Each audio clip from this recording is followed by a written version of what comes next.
Hello everyone, I am Marlene Cramer from Edinburgh Napier University and I'm working in the In Future Wood project. We want to find out how should we build today to be able to circulate tomorrow. And we are especially looking at timber in our built environment. This video shows you how we are building today in the UK and which timber materials you find in buildings. I will give you a very short overview. And you can find more details on timber frame construction, for example in this book.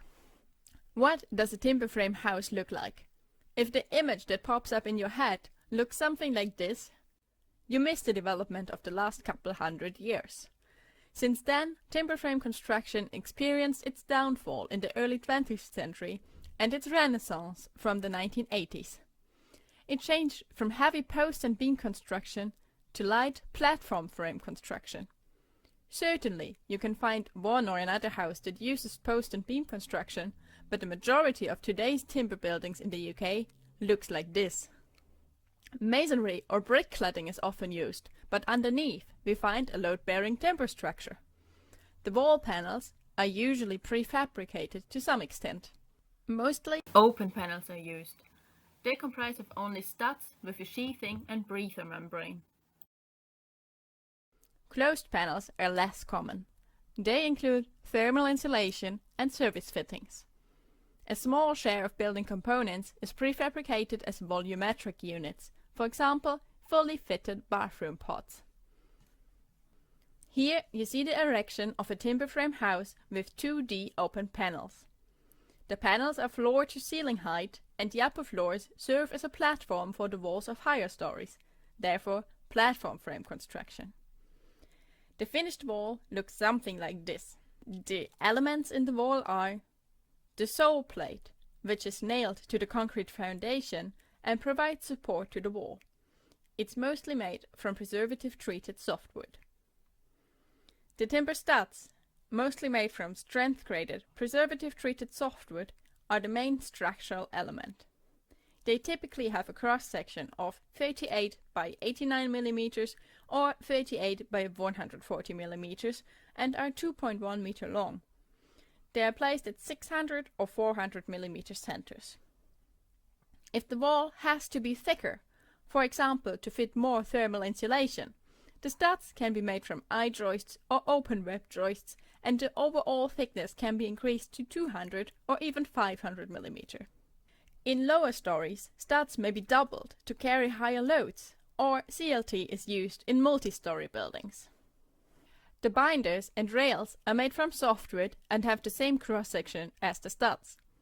There is the bottom rail, the top rail, and an optional head binder. They are typically fixed to the studs with nails. Noggings between the studs can be prefixed or fixed on side for additional support. In between the studs you find thermal insulation from mineral wool or blown cellulose fibers. On the warm side of the wall you find the vapor control layer and the internal lining. This is usually plasterboard, for this material has beneficial fire properties, but it can also be made of MDF, medium board, plywood, OSB, chipboard or cement bonded particle board. On the outer side of the insulation, the external sheathing is nailed to the studs. This can be made of 8, 9 or 11 mm OSB, plywood of more than 9.5 mm strength, or medium board, or impregnated softboard, tempered hardboard, fiber reinforced gypsum board, or cement bonded particle board. The external sheathing is covered with a breather membrane with stud marker tape that makes it easier to find the studs for fixing the wall ties. The facade is fixed in a 50 mm distance to the external sheathing and it's most commonly made from masonry or brick, but can also be timber cladding. Internal walls have a much simpler structure. They are basically just a frame plus sheathing, but party walls have some insulation for acoustic and thermal shielding. Intermediate floors can come as prefabricated cassettes or they can be fitted on site. Floors comprise of one or more header joists from softwood and floor joists either from solid wood or as I-joists or metal web joists. The joists are usually aligned with the wall studs at 600 mm centers, but additional support can be used if walls beneath or on top of the floor are off-grid. Joists may be doubled or supported with blockings, noggings and strutting between the joists. For larger spans or higher loads, composite structural beams can be used. Here we see the parts of the floor cross-section. The joists are I-joists in this case. The header joist is solid wood. The internal lining is mostly plasterboard, also on ceilings, and it is supported by solid wood noggings. The floor deck is often made from particle board, OSB or plywood with 11 to 15 mm thickness, or tongue and groove softwood. In this case it's OSB with a 22 mm chipboard surface cover. Roofs typically look something like this. The trussed rafters and all support structures are usually made from graded softwood timber and are fixed to the top rafter or head binder of the walls beneath. Tiling battens and counterbattens are graded, preservative-treated softwood. The roof tiles themselves are usually made from concrete or clay, or natural slate can be used.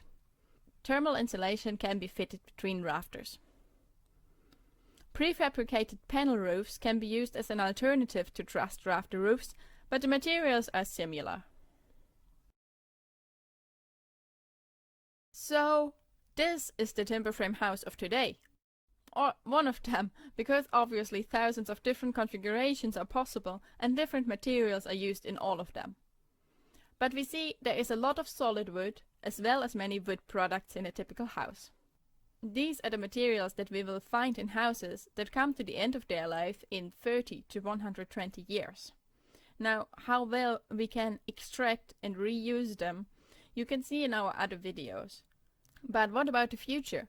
Which materials are we going to put into buildings in the next couple of decades? And which developments would be desirable? We can assume that the share of timber buildings will continue to grow, since it has been shown they can be more cost-effective than traditional masonry construction, due to shorter building time.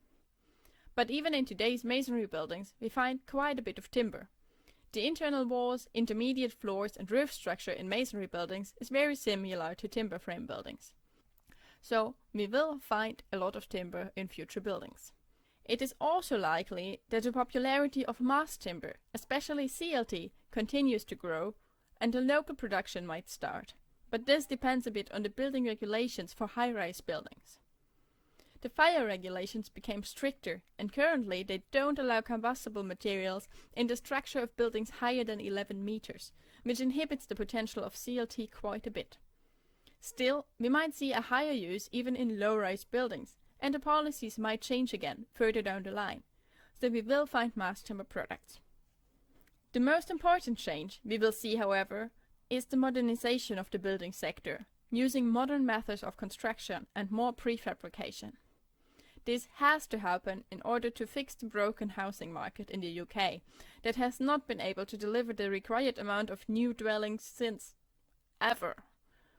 We need to apply modern methods of construction, but we need to be careful to do it in the right way. We shouldn't use CLT in all buildings, and we shouldn't connect timber members with 1000 nails per meter just because we can.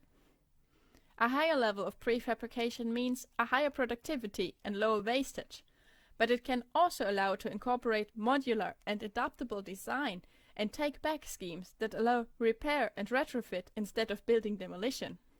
Prefabricated building parts can also use lower-grade, homegrown timber, or could even use recovered timber in the future, because you know exactly where in the building the timber member will be and which loads it will take.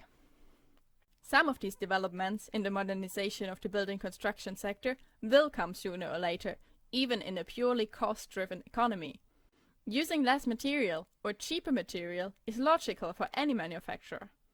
But for some of these circular economy approaches, manufacturers would need to change the fundamentals of their building systems and even their business models. For example, when using deconstructible connections and providing enhanced producer responsibility.